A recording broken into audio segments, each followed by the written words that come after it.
pastor.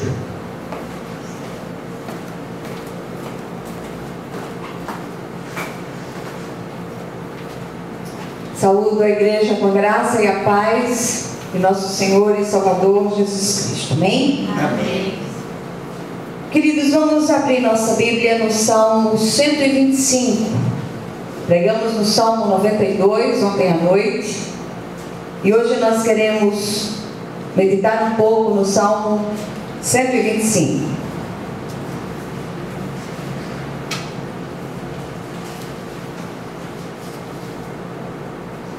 Amém? Amém. Glória a Deus. Diz assim a palavra do Senhor: os que confiam no Senhor são como o monte Sião que não se abala, firme para sempre. Como em redor de Jerusalém estão os montes, assim o Senhor em derredor do seu povo, desde agora e para sempre. O cetro dos ímpios não permanecerá sobre a sorte dos justos, para que o justo não estenda a mão à iniquidade. Faz o bem, Senhor, aos bons e aos retos de coração. Quanto aos que se desviam para sendas tortuosas, levá-los-á o Senhor juntamente com os malfeitores, paz sobre Israel. Amém? Amém. Vamos orar mais uma vez. Querido Deus e Pai, nós clamamos a Ti, que Tu venhas falar de um modo vivo ao nosso coração, que o Senhor venha ministrar o nosso espírito nessa tarde, e que tudo aquilo que se levantar para roubar essa palavra, nós já repreendemos em nome de Jesus. Amém? Glória a Deus. Queridos, nós fomos chamados para confiar em Deus. Toda vez que eu leio um texto como este,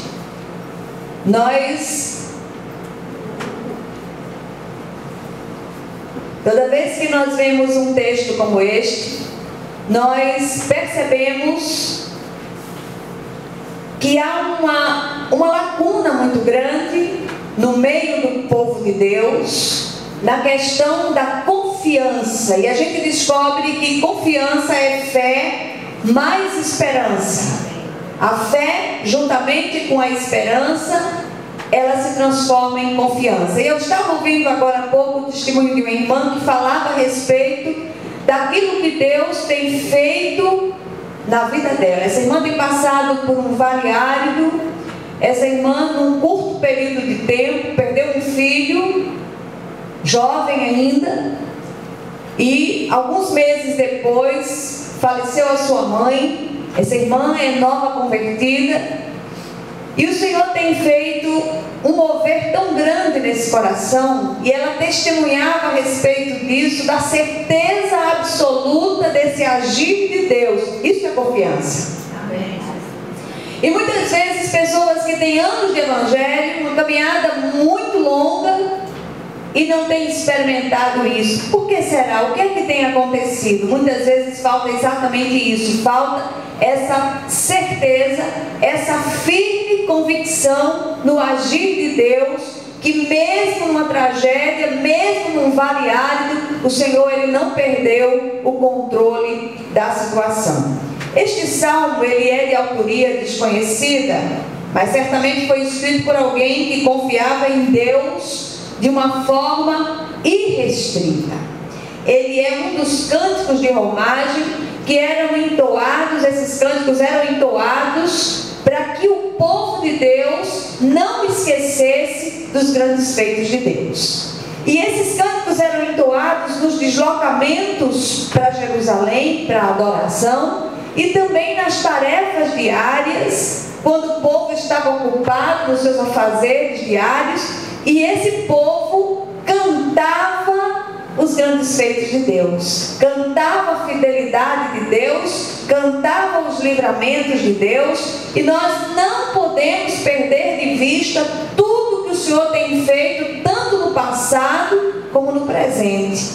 E esses agires de Deus apontam lá para frente, para aquilo que Deus fará nas nossas lutas diárias, nas nossas demandas de todos os dias. A ideia principal desse salmo é proclamar os benefícios da fé associada à esperança, que nós chamamos de confiança. E aqui descobrimos que fé eficaz é aquela que nos leva a confiar incondicionalmente. Ontem nós falamos a respeito da fidelidade de Deus e como nós temos respondido a essa fidelidade. Fidelidade é a junção da fé mais a obediência. Se confiança é fé mais a esperança, fidelidade é fé mais obediência. E nós precisamos manifestar a nossa fidelidade a Deus com uma santa compulsão por fazer a vontade de Deus. Amém? Se alguém me perguntasse hoje o que você gostaria de pedir ao Senhor para si mesma e para a igreja, eu acho que eu não teria outro pedido a não ser: Senhor, aumenta-nos a fé e a esperança, ajuda-nos a confiar verdadeiramente em Ti, em qualquer situação, e ajuda-nos a ser fiéis a Ti. Porque nós estamos vivendo um tempo em que há uma tendência de se pregar um evangelho de toma lá da cá. Você começa a fazer uma série de sacrifícios e o Senhor vai lhe dar aquilo que você deseja. E eu tenho falado exaustivamente aqui nos últimos tempos de que não adianta sacrifício de tolos. O Senhor requer de nós obediência. O Senhor requer de nós fidelidade.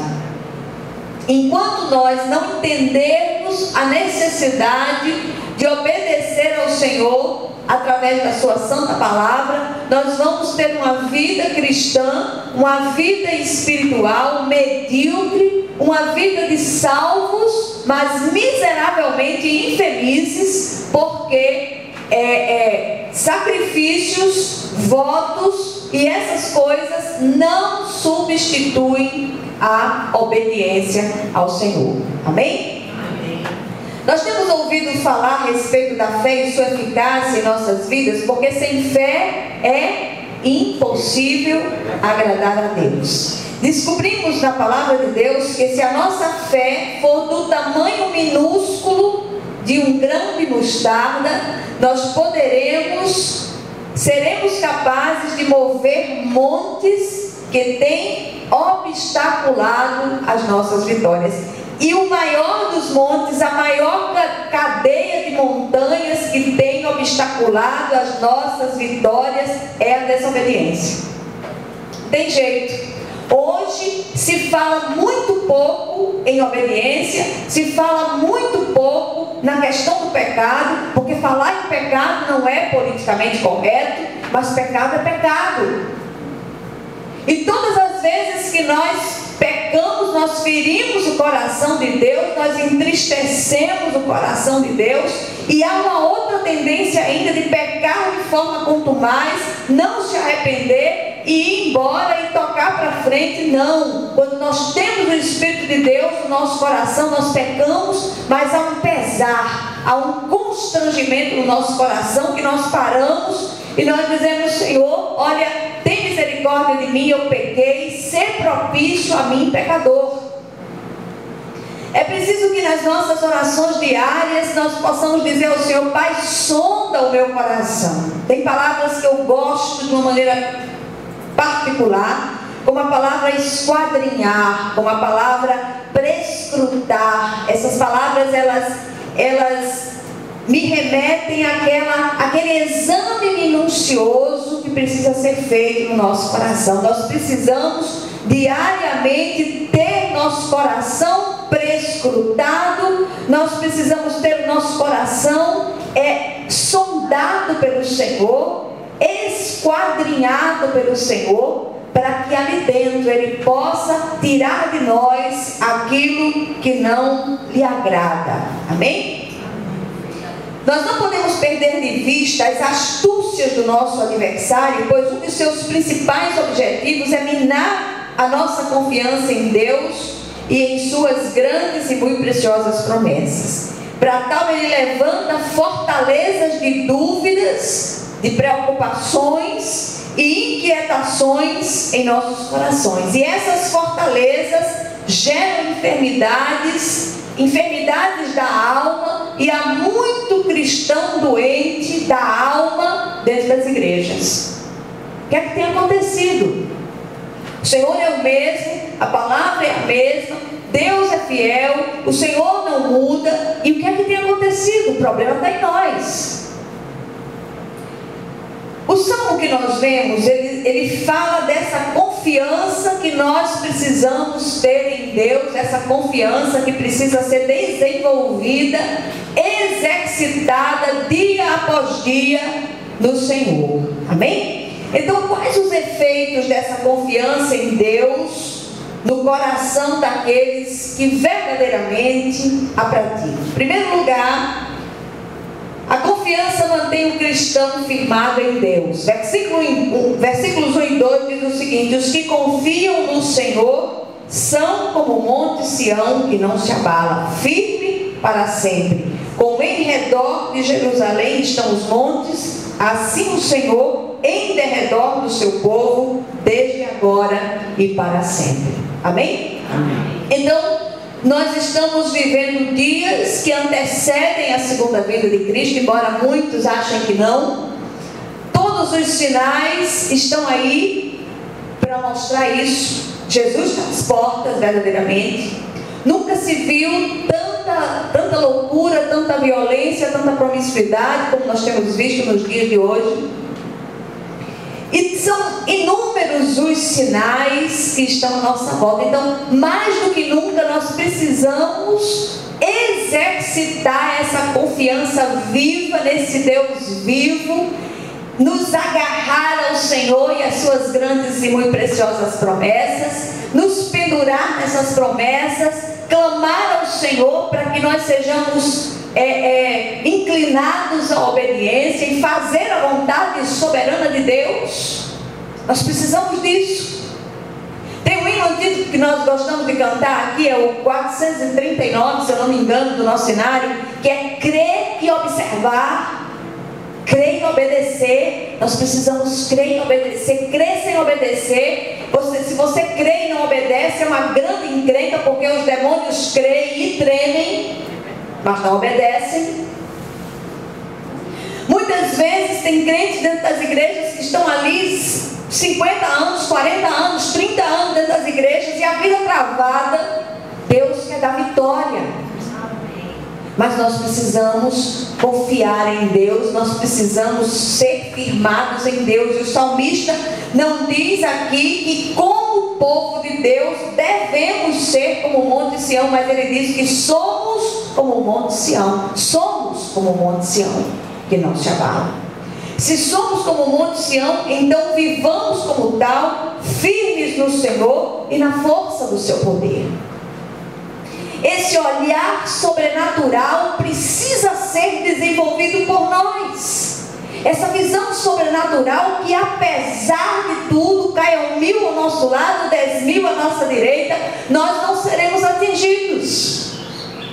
E esse não ser atingido não é necessariamente fisicamente, mas espiritualmente, sobretudo. O Senhor está conosco, Ele está ao nosso redor. O Senhor, Ele está ao redor de Jerusalém, assim como os montes estão ao redor de Jerusalém. O Senhor está ao redor de nós. Ele nos guarda, Ele nos livra, que nós possamos deixar de temer o homem, temer as coisas que nós vemos e passar a temer o Senhor, que fez os céus e a terra, que é o Criador dos céus e a terra, é o sustentador dos céus e da terra. Amém? Amém. Nós somos edificados sobre a rocha, que é Jesus Cristo, nosso Senhor. Ocupamos uma posição privilegiada, pois estamos assentados com Cristo nas regiões celestes. Por que você está desse jeito? Por que você está tremendo nas bases, diante das dificuldades e das demandas e das assolações e das assombrações do nosso aniversário? Levante a cabeça em nome de Jesus e se firme em Deus. e deixe que o Senhor lhe sustente com a sua mão direita fiel.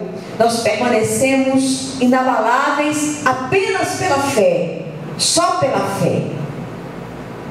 O grande segredo da firmeza dos que confiam no Senhor é o colocar-se sobre a sua palavra. Em Mateus, capítulo 7, versículos 24 e 25, Jesus diz o seguinte: todo aquele, pois, que ouve estas minhas palavras e as pratica, será comparado a um homem prudente que edificou a sua casa sobre a rocha. E caiu a chuva, transbordaram os rios, sopraram os ventos e deram com ímpeto contra aquela casa, que não caiu, porque fora edificada sobre a rocha. E eu pergunto a você: aonde está edificada a sua casa espiritual?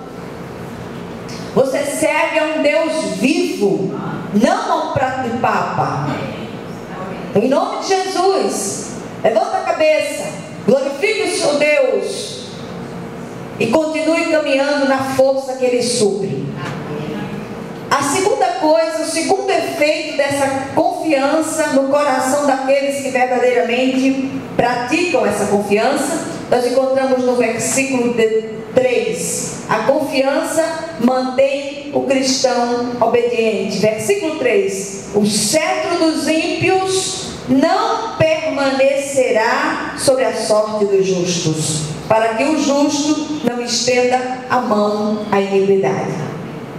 Eu queria fazer um pequeno parêntese aqui. A terra de Israel pertence ao Senhor e Ele permitiu que o seu povo habitasse nela enquanto obedecesse a sua aliança. O Senhor é um Deus de alianças. O Senhor é um Deus de pactos. Gosto da palavra pacto porque é algo forte. O Senhor é um Deus de aliança e Ele jamais quebra aliança conosco. Quando essa aliança é quebrada por nós, não pelo Senhor. A fé verdadeira no Deus vivo gera profunda reverência no coração do crente, que por sua vez o leva a fazer a vontade do Senhor andando em obediência. O versículo assegura, o Senhor falando, que o cetro do ímpio não prevalecerá sobre a sorte do justo. O que isso quer dizer? Quer dizer que quando andamos em fidelidade, que é fé mais obediência ao Senhor, Ele pelejará por nós, e ai dos que se levantam contra nós. Contudo, há muitos cristãos nominais, frequentadores de igrejas, professos, que têm padecido porque o cetro do ímpio tem prevalecido sobre a sorte dele. Por quê? Porque esse cristão deixou de andar em fidelidade.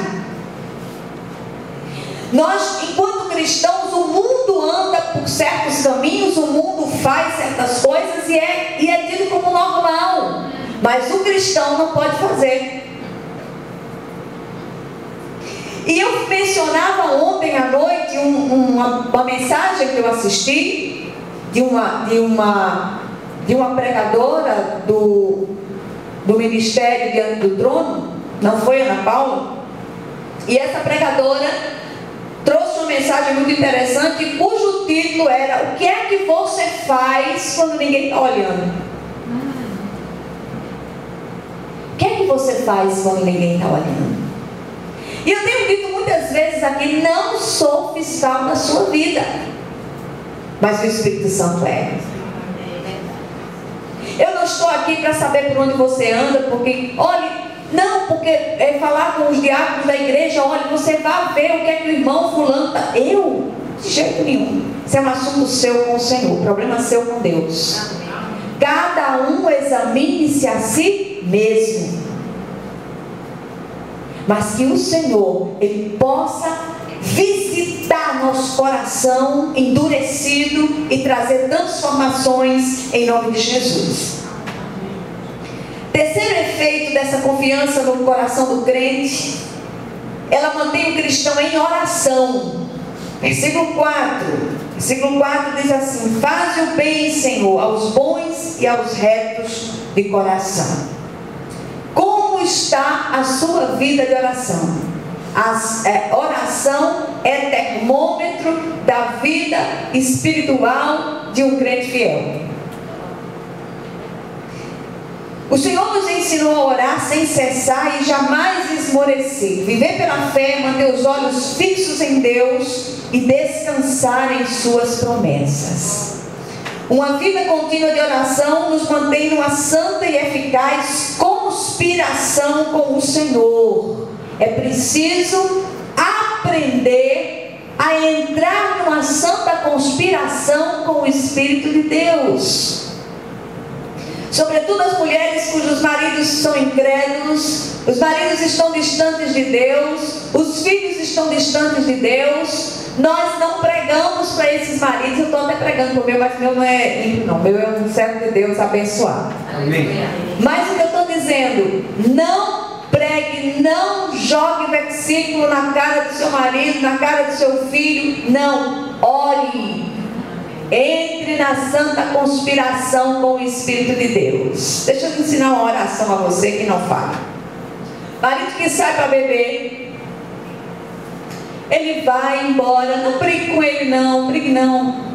Diga, fala, meu filho, Deus abençoe você. Está orando, Senhor, amarga, faz aquela bebida amargar na boca dele, Senhor, em nome de Jesus. Vai ali, vai. Faz a hérnia de hiato fechar. Traz ele de volta, Jesus. Acampa teus anjos ao redor dele e traz ele de volta. Aí você fica em casa, você não brigou, você não entrou em contenda. Daqui a pouco o abençoado chega. Ai, minha filha, olha, a hérnia de hiato fechou. Eu digo, ô meu filho, vamos tomar um Plametezinho, que melhora. Pronto, melhora, bênção. Isso se chama conspiração santa com o Espírito de Deus. Amém? Não contenda, não brigue, não entre em litígio, porque na sua vida vai se transformar no inferno. Mas nós somos chamados a entrar nessa santa subversão que nos leva a desbaratar exércitos e assaltar muralhas, por mais intransponíveis que elas possam parecer. Amém? O autor de Hebreus diz assim, Hebreus 4,16: acheguemo-nos, portanto, confiadamente junto ao trono da graça, a fim de recebermos misericórdia e acharmos graça para socorro em ocasião oportuna. Quem confia não para de orar. Então não pare de orar, não pare de crer. Outro dia uma irmã me disse, olha, eu não oro mais, eu estou cansada. O que é que eu posso fazer? Não tem outro caminho. É oração. É orar, orar e orar. E esperar o tempo de Deus, como o pastor Malta acabou de dizer. O tempo dele não é o nosso. Muitas vezes a própria espera faz parte da resposta. É para você aprender a aquietar seu coração, deixar de ser ansiosa, esperar que Deus haja no tempo certo, em nome de Jesus. E o quarto e último efeito da confiança no coração do crente é que a verdadeira confiança mantém viva a esperança do cristão. O mundo diz, a esperança é a última que morre, a do crente não morre nunca. E tem um texto em Provérbios que diz que para o cristão, ainda que ele morra, a esperança. Amém? Amém. As pessoas que professam a fé verdadeira são viciadas na esperança. O futuro é sempre nosso aliado quando Jesus é o nosso Senhor. Não é fácil trilhar o caminho estreito. No entanto, Ele conduz a vida, enquanto largo conduz a morte e destruição. Aí eu volto para Mateus, capítulo 7, versículos 13 e 14, Sermão do Monte. Jesus dizendo, entrai pela porta estreita, larga é a porta e espaçoso o caminho que conduz para a perdição. E são muitos os que entram por ela. Porque estreita é a porta e apertado o caminho que conduz para a vida. E são poucos os que acertam com ela. Não podemos perder de vista o fato de que nem sempre compreendemos os meios de intervenção do Senhor nas situações. Às vezes, essa demora esse mover nas circunstâncias faz parte da intervenção do Senhor para que a nossa resposta chegue às nossas mãos. Só não podemos perder a esperança. Amém? O que aprendemos aqui? Em primeiro lugar, confiança em Cristo, ela não é apenas salvífica, ela deve ser manifesta também para as nossas vitórias. Segundo lugar, a confiança em Cristo nos mantém firmados nele. A confiança nos mantém em obediência, a confiança nos mantém em oração, a confiança mantém viva a nossa esperança. Finalmente, nós fomos chamados para confiar em Deus de forma incondicional, e para isso precisamos conhecê-lo e nos relacionar com Ele através da pessoa de Jesus Cristo. Por isso, não se assuste se você está orando e de repente parece que um alvoroço se instalou, parece que as coisas pioraram, mas Deus está trabalhando, e quando a gente está numa obra, levanta muita poeira, há barulho, levanta muita tranqueira, muito entulho, mas quando a obra termina, tudo fica perfeito. E assim será também na sua vida, em nome de Jesus. Amém? Vamos nos dividir para orarmos uns pelos outros.